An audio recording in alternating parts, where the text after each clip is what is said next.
بله عقیده ده موږ سره خروج دجال منل ضروري ده هم حقه ثابته عقیده ده.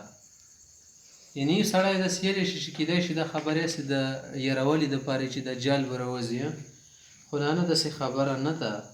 احادیث متواتره نه دا خبره ثابته ده چې دجال یوه غټه فتنه به وي که نه، د یهودو مشر به وي، دا به شګېږي راوځي او دې باندې د اجماع امت هم ده. دجال چا تیل شي؟ مکار او جوټه انسان تیل شي، دجل و فریب کوي که نه.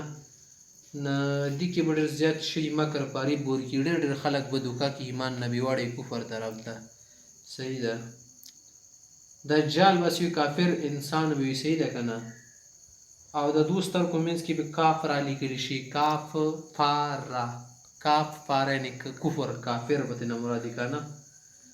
او د ښی سترګه چې کومې دي کې به نښونه ورکړي، یا د اغما غوندې څه یا سترګه یې خرابه وشي که نه، نو دې به د سترګه د انګور شان د ډډه وي، څه ډډه یې تکې شنه ښکاري، بده که نه ډډ شه یا به پوچنه وي، څه انګور نه کله اوبه وبسېدنه پوچنه پاتې شي که نه، دواړه معنی وبسل. مقصد یې دا چې سترګه به ابدار وي. که څوک مؤمن سړی به ډایرکټ وشي دا خدای نه شي کېدلی، ځکه چې په خدای کې عیب نه وي. تا کې خو عیب شو، سترګه دې رسه ده کږه ده چاغر شان دې، صحیح شوه. دا به راوځي. نورې بیا بېله خبرې سهار ټیم کې څه کېږي او څه به نه کېږي. ځمکې کې به قحصلي وي، برنونه به بند وي، هر څه به بند وي، پوه شوې.